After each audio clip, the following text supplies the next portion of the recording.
Hey guys, I am back with week 10 update on pregnancy.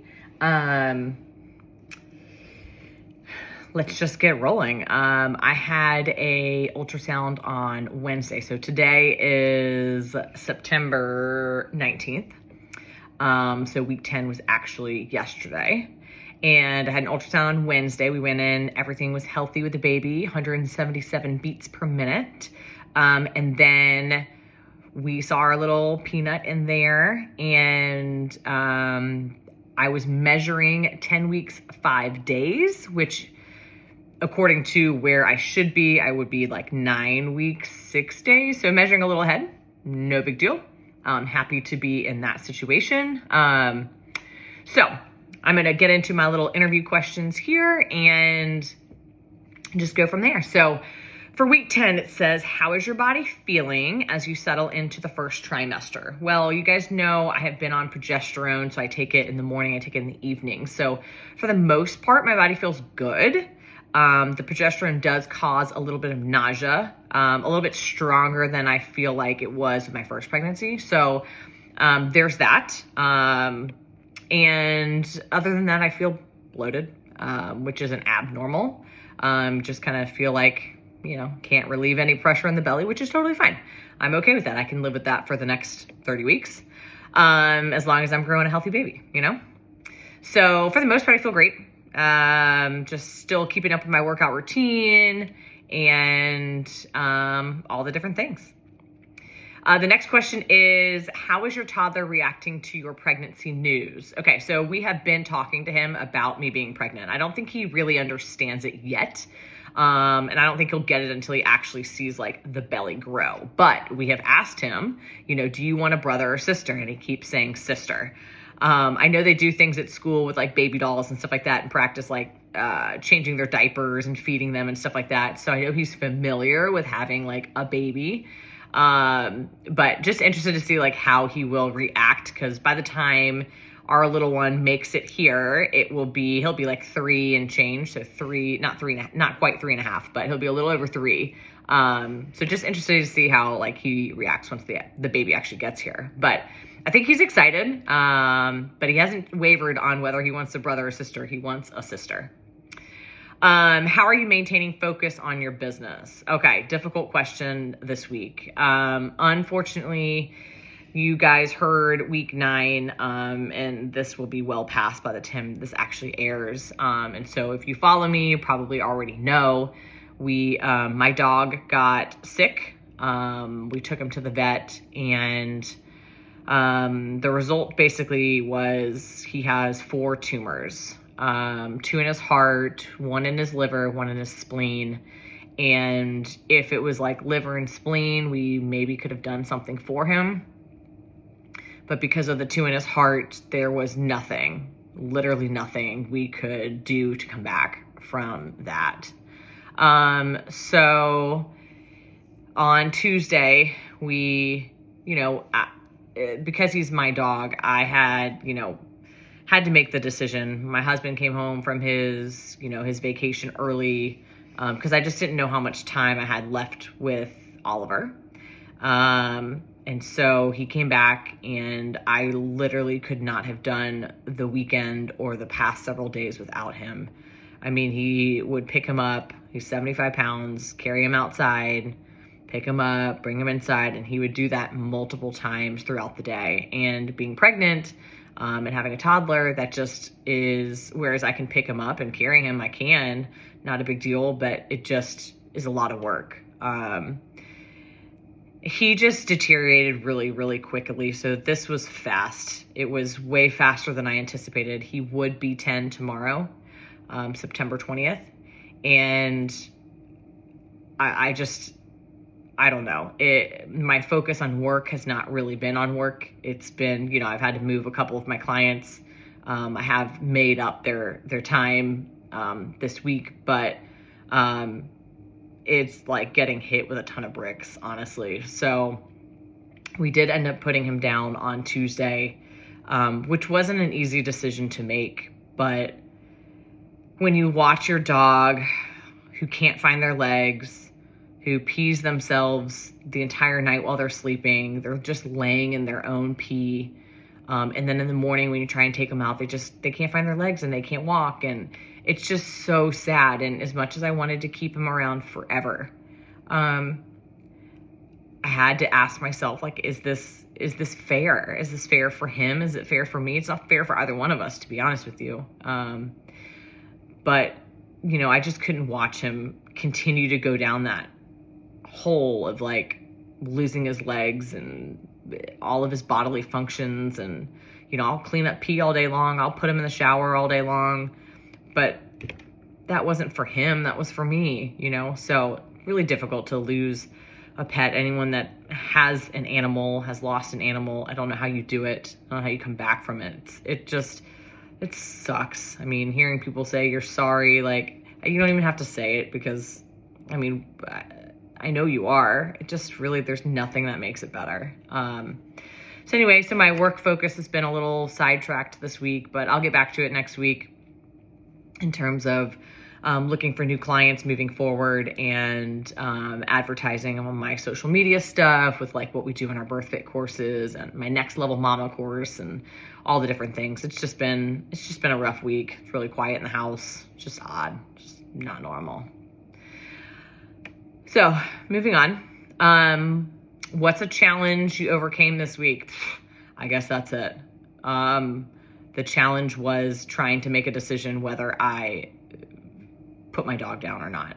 And if you are someone who has ever had to do that, God bless you. Like, I didn't want to leave my dog's side because, you know, I think you just don't, right? You want them to know that you're there, that they're loved, that they're safe. And so you just hold tight to them the whole time. But watching them, you know, shave his little arm, stick in his little catheter, he just kept making these, you know, yelping noises, which aren't normal, but obviously it hurts. I mean, anyone else has been stuck with a needle knows it sucks to get stuck with a needle and poked and prodded and whatnot. And, you know, they kind of talked us through what it looks like to put a dog down. And the first thing they do is they give him, I don't know, like happy juice. Basically, it just kind of puts them in a euphoric state, relaxes their body. And then the next one is anesthesia. So basically, they give them the anesthesia that knocks them out as if they were going to go into surgery or, you know, they have to knock them out for something. Then they flush the line. And then the last one they give them is whatever the medicine is that actually stops their heart.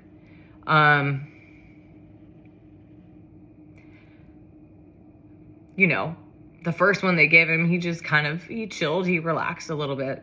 The second one, you know, knocks him out and he's a little bit breathing, but, you know, I just kept feeling his nose and I was by his head the whole time. And so I just held him and cried and kept hugging him and kissing him and I just didn't want him to feel any pain. Shoot, they could have given me the medicine so I didn't feel any pain because I felt it all. And they flushed his line and then, you know, the doctor lets you know, like, hey, this is the last one. And so they gave him the last one. And then after that, you know, the doctor checks his heart rate, his pulse, see if, you know, if he's lost his pulse at that point. And he did. And then to look at your sweet dog, I mean, you just look at him and I think he's going to wake up like any second. But he's just laying there on the table, not moving, not breathing. And I mean, we couldn't let him go. My husband and I just couldn't let him go. We just kept crying and hugging him. It just wasn't fair. And you know, the hardest part about that whole thing, after making the decision that I made to put him down, which wasn't an easy decision. I don't know how long he would have held on for. The doctor said Goldens are notorious for holding on for their people. So, I mean, he might have held on for another week or so. I have no idea. But there's just no way we could have functioned with him the way he was. I mean, he needed care 24/7. And with that, I couldn't carry him in and out of the house constantly, and my husband didn't anyway. It just was a difficult decision to make, but the hardest thing was walking out of that room and leaving him on that table by himself. And, he's gone, so he doesn't know, but, you look back and you look at that, a lifetime that you just, like a decade. I spent a decade with that dog. I mean, he came into my life for a reason. He was here for as long as he was. He's been through, all the ups and downs of relationships. He's been through, us getting engaged and moving houses and getting married and bringing our little guy into this world. And I'm so sad he's not here to bring in this next one, because he would have been so good. Goldens are the best when it comes to babies. That's why I had one. It's the only dog I would ever get, especially with children. So it's really hard to think about him just not being in this world with us, with our family. It's very quiet in the house. We haven't moved his bed or his water bowl or anything yet, which really sucks because it just makes you think of him, but I don't know. So there's my challenge for the week. I didn't overcome it by any means. It was just something that, we had to do this week, and it was the worst thing I've ever had to do. I mean, talk about ripping your heart out of your chest. And, in addition to this, you guys know the fertility journey that I've been on. Oliver's been there for every bit of it. The days that I had good news and bad news, and, he's worn so many of my tears, and, to not have him around is really difficult. So anyone that's out there that has an animal, man, hold tight to them, get them checked. Don't let them get too old without getting them checked, and hopefully there's something you can do in time. We didn't have time. All right. What's your intention for week 11? My intention for week 11 is to kind of get back on the bandwagon. Week 11 is actually the last week of my second cohort that I'm in right now. So to finish up strong with all my clients this week, hopefully get some more clients enrolled for my third cohort and go from there. So that's my intention for week 11. All right. Well, sorry, this episode was a little Debbie Downer, but that's what's happened at week 10 of pregnancy.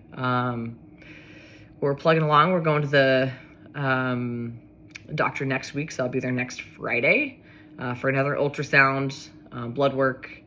That's actually when we'll find out what the gender of the baby is, and we will find out. We did a gender reveal for our first one, but we probably won't do a gender reveal for this one. I just want to know. I want to know if it's a boy or a girl, and that's it. I hope everyone has a wonderful Friday. Happy weekend. Thanks for listening. Thanks for following. If you don't follow me, the Pregnancy Fit Coach, at the Pregnancy Fit Coach on Instagram and on YouTube, it's the same thing, at the Pregnancy Fit Coach, and stick around for the journey. Should be fun. Got 30 more weeks for this. So, all right, thanks. Thanks, guys. Have a great one. See you next week.